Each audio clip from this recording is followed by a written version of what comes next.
Chapter 19, Into the Black Down Under. We have to leave the old lady's place because you never know. The cops might come knocking on each door. They're like bugs, my father says. They're not too smart, but there's lots of them, and they keep at it. On the other side of the alley is this boarded-up building. It used to be part of the Testaments until a fire burned it out, and my father decides we'll hide there until Iggy gets a car for us.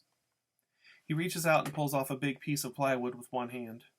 The screeching noise the nails make sound like a cat fight, and the next thing there's a real cat, a black one, that jumps out from behind the plywood.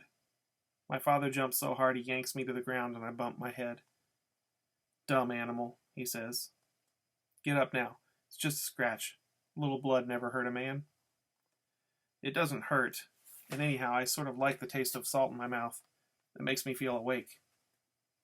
"Get in there," he says, and then he's pulling me through this old burned-out window when we're inside the building.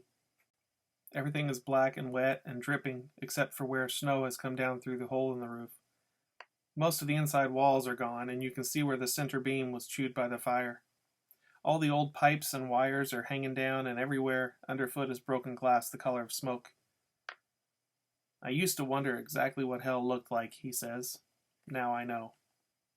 He finds a place where the stairs go down into the basement, and he pulls away the boards and planks. "You should feel right at home," he says, "cooped up like you were in that cellar hole." It's so dark he has to use a cigarette lighter, and the flame is so puny you still can't see the bottom of the stairs. "You go first," he says. "We can't have both of us on the same step. It might break." The steps are made of thick wood, but slick and punky soft where the water has been dripping all these years. I can feel how it sags under my feet. There's a rail that's hard to grab with my hands tied, and the way he's holding up the lighter, you might as well keep your eyes closed because it's that dark. You can't see a thing. I slip and I start to fall, and then he's pulling back on the rope and I'm hanging there in the middle of the air with my feet skittering, and he's going, "Easy does it, boy. We'll take this one step at a time." Finally, we get to the bottom. There's a little slant of light coming through the narrow cellar window, enough so that we can feel our way around all the burned junk that has fallen through the floor. "The accommodations could be better," he says. "I'll grant you that. Soon as Iggy fixes things, we'll be on our way."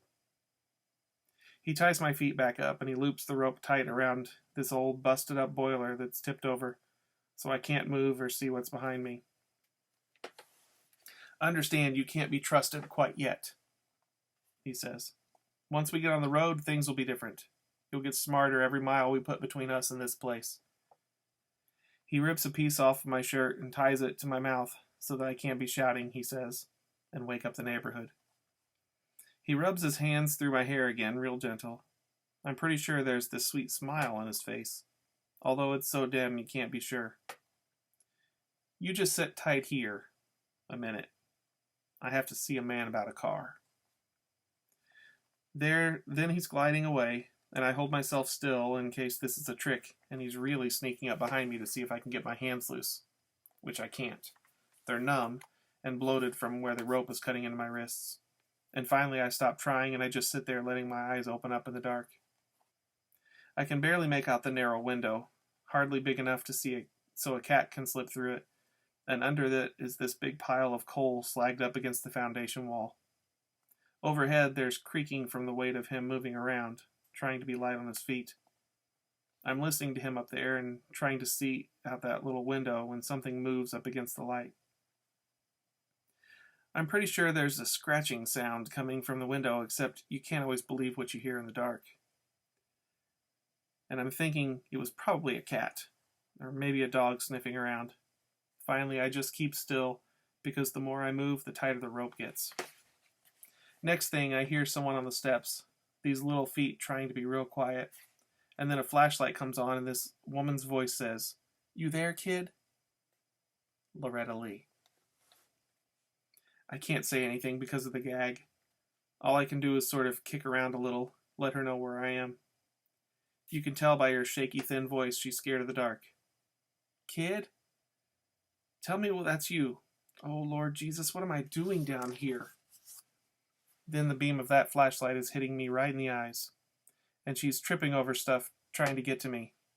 First thing she does is pull the gag off, and I take a deep, deep breath and it makes my lungs burn. When you're very young, most of the books that you read have very clear good guys and bad guys. As you get older and you read more complex material, some of the characters kind of act out of character from time to time, and so you might have someone that kind of evolves and grows and becomes better at something, or you might have people that kind of just go back and forth, and the bad guy's not always bad the whole time. I'm kind of thinking of like Loki in the Marvel movies. Starts off as a bad guy, and then there are times where he's actually helping them, but that doesn't mean that he's completely changed. Sometimes he goes back and forth. "It ain't right," she whispers, "keeping your own kid tied up. It ain't right. He ain't the man I thought I remembered, that's for sure." I want to say something, but I'm not sure what, and anyhow, my mouth is too dry. She's put the flashlight on the floor, aiming it up so she can try to untie the rope. "The man is a genius for knots," she says. I can feel how her hands are shaking as she's fumbling around. Also, I can hear the boards creaking overhead, but you can't be sure. It might just be the wind. Loretta goes, "The plan is, Iggy keeps him busy while I get you loose. Now isn't that a good plan? There's enough cops up there to start a war. We'll be safe once we get out of this godforsaken place." Her hands are pulling at the rope, nervous and quick, but the knots just keep getting tighter. Finally, she gets the idea to cut the rope on the ragged edge of a boiler. "I saw this in a movie once," she whispers. "I forget which movie." She's working the rope against the sharp edge of that old boiler, and sure enough, it cuts through.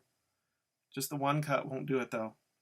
Then she has to do it twice more before my wrists get loose. And I can't really help much because my hands are all numb and swollen. "Next thing is this piece around your ankles," she says. "I sure can't carry you up out of here. You think you can walk, I get you loose?" "Yes, ma'am," I say. That makes her giggle. "My, ain't we got polite all of a sudden," she says. "There, that should about do it."